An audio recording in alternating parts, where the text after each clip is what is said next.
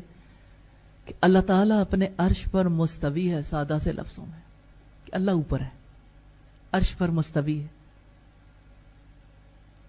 کتنی سادگی کے ساتھ رسول اللہ صلی اللہ علیہ وسلم نے ایک بار ایک لونڈی کے بارے میں آپ نے پوچھا تھا، سوال کیا تھا. آپ کے سامنے جب لائی گئی تو آپ نے اس سے پوچھا اللہ کہاں ہے؟ تو اس نے کہا اللہ اوپر ہے. آپ نے کہا یہ تو مومنہ ہے، یہ تو ایمان والی ہے. الحمدللہ. تو پھر اس کے یعنی لونڈی کے مالک نے اسے آزاد کر دیا تھا، مومنہ عورت کو. حالانکہ اس کو زیادہ باتوں کا پتہ نہیں تھا، لیکن آپ نے جب پوچھا کہ میں کون ہوں تو اس نے جواب دیا آپ اللہ کے رسول ہیں. تو یہی بات تو چاہیے، آپ اللہ کے رسول ہیں.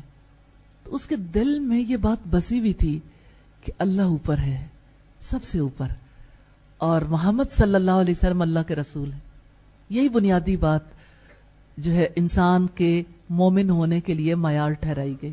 الحمدللہ.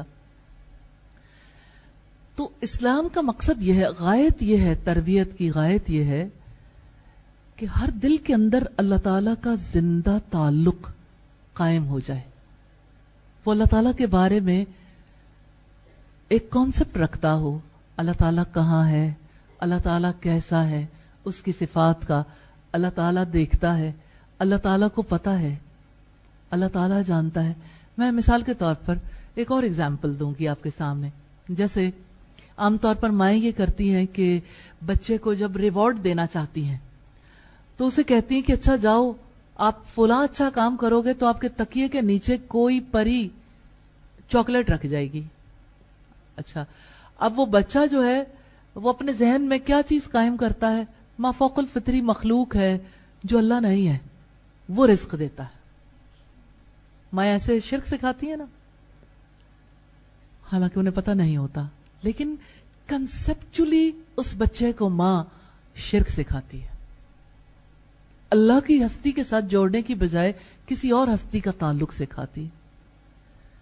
تو اللہ تعالیٰ کی ذات سے زندہ تعلق سکھانا دراصل اللہ تعالیٰ کی صفات سکھانا ہے، اور اللہ تعالیٰ کے بارے میں یہ علم دینا ہے وہ کیسا مہربان ہے، کتنی رحمت کرتا ہے، وہ کیسے ہمارے لیے غذا کا اہتمام کرتا ہے، کیسے پھل اگاتا ہے، کتنی دیر میں پھل تیار ہوتے ہیں پھر ہم تک پہنچتے ہیں. جو ہم چاہتے ہیں وہ ہماری ساری مانگیں پوری کرتا ہے. اسی نے ہمیں پیدا کیا. میں یہ دیکھتی ہوں پہلی مائیں پیدا کرنے پہ مجھے بہت سی ماؤں کی تکلیف دہ تربیت یاد آ گئی ہے کہ میں جب بچوں کے پاس جاتی ہوں تو میں ضرور پوچھتی ہوں آپ کو کس نے پیدا کیا؟ تو اب اکثر بچے جواب دیتے ہیں ماما نے، کیونکہ ماں نے نہیں بتایا کہ تجھے اللہ نے پیدا کیا ہے. ہر ماں اپنے ساتھ رشتہ جوڑنا چاہتی ہے اور پھر منہ کی کھاتی ہے، کیونکہ رشتہ تو اس کے ساتھ بھی نہیں جڑتا. وہ اللہ کا رشتہ کاٹتی ہے، اللہ اس کا رشتہ کاٹ دیتا ہے. تو تربیت کی غایت یہ کہ اللہ تعالیٰ کے ساتھ ایسا زندہ تعلق قائم ہو جائے کہ وہ بچہ ہو یا بڑا تصور میں اس کے ساتھ فلی کنیکٹڈ ہو جائے. ہر جگہ، ہر مقام پر، ہر لمحے وہ اس سے گائیڈ لائن لینے کے لیے تیار ہو جائے، اس سے دعا کر کے، اس سے امید باندھ کے، اس سے بات کر کے. یہ ایک زندہ تعلق ہے. جیسے لقمان حکیم نے اپنے بچے کو نصیحت کی تھی نا، نصیحت کرتے ہوئے کہا تھا یا بنیا، اے میرے چھوٹے بیٹے، ان تک مثقال حبۃ من خردل، اگر کوئی رائی کے دانے کے برابر ذرہ. اب آپ دیکھیں ماؤں کے لیے کتنی آسانی ہے کہ چھوٹا سا ذرہ دکھائیں کہ بیٹا اسے چھپا دو. آپ کو نظر آتا ہے؟ نہیں آتا نا. اللہ تعالیٰ کو نظر آتا ہے. اللہ تعالیٰ سے کچھ بھی نہیں چھپتا. آپ کہیں جا کے چھپا دو.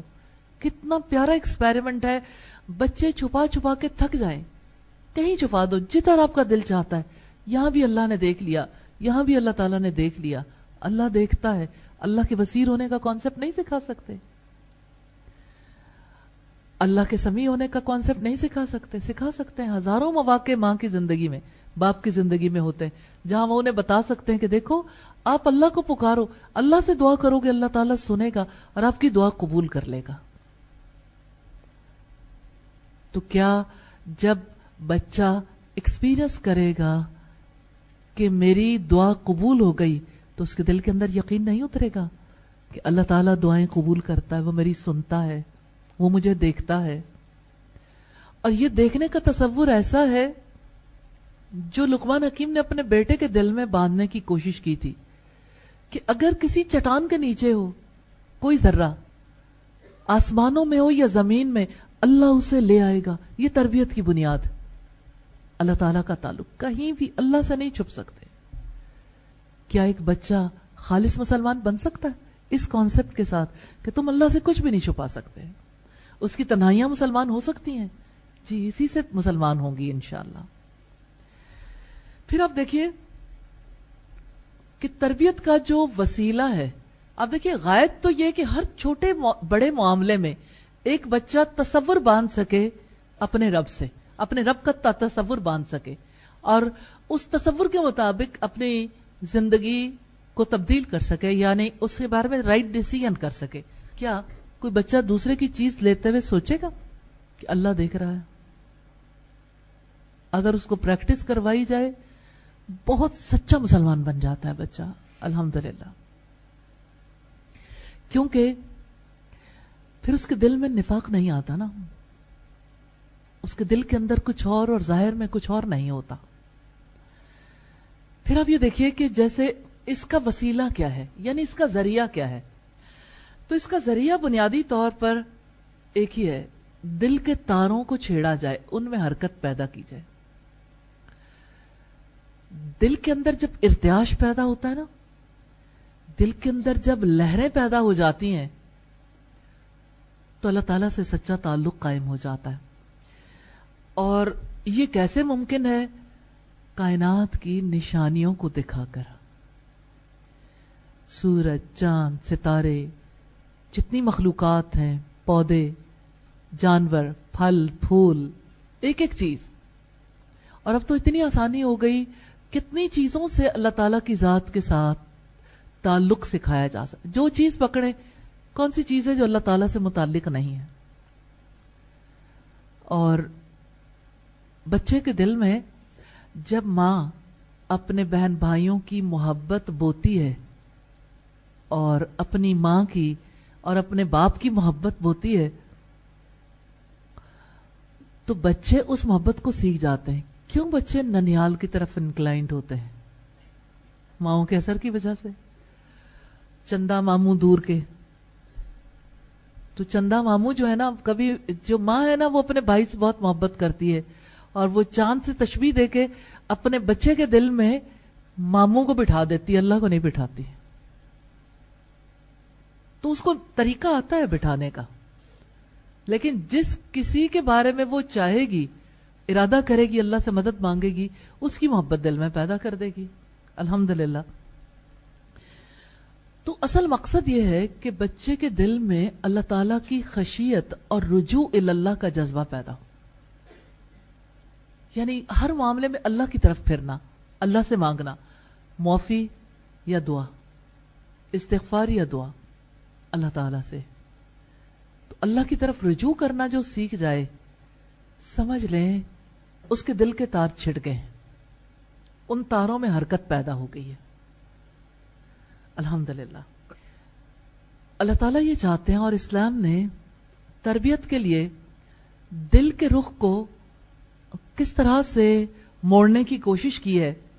کچھ امور کی طرف متوجہ کیا ہے, جن میں سے پہلا یہ کہ انسان کائنات پر غور و فکر کرے,